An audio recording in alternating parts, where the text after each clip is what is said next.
Hey sis, so this is how it all started. So yeah, I had a meeting with my line manager today. She announced randomly. How did it go? My interest peaked as my sister announced this in one of our weekly calls, as I've been aware for some time that there seems to be some issues that she's facing that many black women face in the corporate world. Well, there were external engineers there. They called the meeting with our department. Okay, I said, wondering where this was going. Guess what he said? My manager. You've earned a promotion? I laughed, thinking this must be a positive experience she was about to share. Oh, this is X. She does all the donkey work. My sister paused. In front of everyone, that's how he introduced me, and that's what he said. No, he didn't. I thought I must have heard her wrong. Yes, he did. What do you think I should do? It was at this point my eyebrows reached for the ceiling so fast, if they could have experienced whiplash, they would have. I didn't say anything to him at the time during the meeting. You know what they're like. I'll just be the angry black woman. True that. You did the right thing to say nothing at the time, I reassured her. Do you think I should say something or just ignore it? Sis, you have to. If I were you, this is what I'd do. Black women in the corporate world are probably the most likely demographic of society to face microaggressions, have their skills and abilities downplayed and overlooked for advancement, all while carrying the weight of everyone else on their shoulders. All things that I experienced when I was a high school teacher or a secondary school teacher if you're in Europe and the UK. As my sister spoke to me about her white male boss and his comments, I summed up my thoughts and advice in 2 sentences. You put your experiences with him in writing. You remind him that his words are not only inappropriate, but it's also something that would have been said about or to a black woman centuries ago. In that email, you give him his first and last warning about this behaviour, as if it happens again, he's put you in a situation where you have no choice but to take matters further. Copy this email to his boss and HR.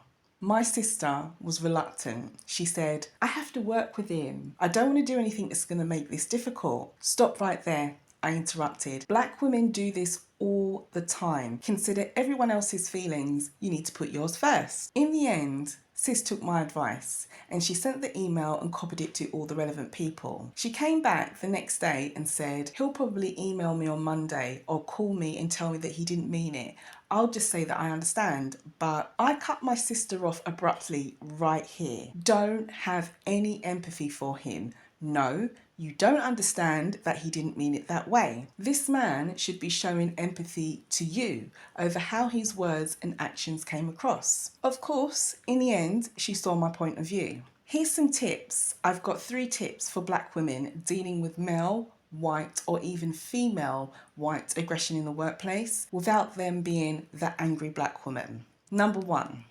One thing I've learned about white people when they do these microaggressions or backhanded insults in the workplace context is they don't like or become very unsettled when a black woman knows her rights and is not afraid to invoke laws, policy, protection, or things that cover her blackness or being female. Use these processes and protections in quotations all the time as a response without fear. Leave your emotions at the door. So when I told my sister to write the email, this was part of documenting her experiences, and this was part 1 of the process and policy to protect herself. This was so that should she need to go down the formal HR process, again in quotation marks, with this man, she is prepared. Don't ever be afraid to call on policy, laws and processes to deal with what you're unhappy about. They expect you to not be brave enough or even understand these processes.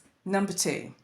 Put them on their first and final warning as soon as the event, in quotation marks, happens. So by this I mean, as soon as an event happens that you find you're not happy with, call it out straight away. And in the process, make it clear that it's the last time you wish to address this behaviour with them. Meaning, if you are placed in a situation where you need to address it again, you will take further action. This also shows them that you have been clear about your boundaries, and should they cross them again, they have made a conscious decision to do this, and you did make yourself clear once already. It also helps with point 1 that I mentioned earlier, and the process of things. You've made yourself clear. If they cross that line again, that's your evidence to show that this is a conscious decision on their part to continue. They were warned. Number 3, have no empathy for them. Always, the aggressor towards black women will follow a blueprint response. Oh, I didn't mean it like that. You took it the wrong way, blah, blah, blah, blah. Not only is this them gaslighting you to make you second guess your feelings and experiences, I would argue it's their blueprint to invalidate it. It leaves a pathway for your response that they expect and would love to be, oh, of course, I understand. You didn't mean it like that. No, you do not understand what they did or what they are trying to justify. Do not side with it. Do not acknowledge the possibility that they didn't mean it that way, in quotation marks. It's reducing your experiences to something insignificant. Instead, give them a well-poised half smile and simply say, okay. Don't even accept their apology and say anything like, no worries, I forgive you, or anything like that. Your response should always be a simple okay. Leave it at that, no empathy, no room for them to downplay your experience. As a black woman in the corporate or working environment, we have a fine line to walk of assertiveness, confidence, and the angry black woman stereotype.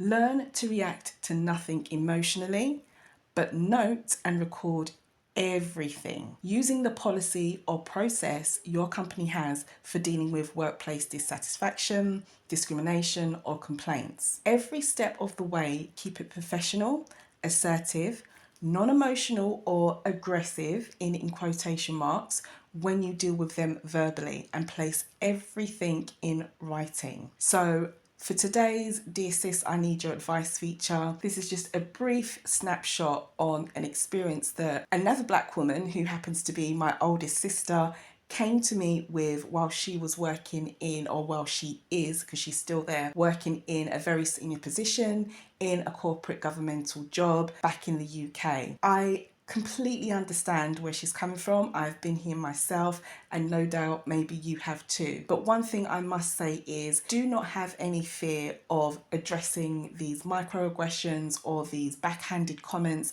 that these white males and these white females like to give you in the working environment. Research and statistics does show that the more senior and higher a black woman gets, the more likely she is actually to experience this kind of thing. Thank you for listening in. Much love. I'll catch you in the next one. The Black Woman Essayist.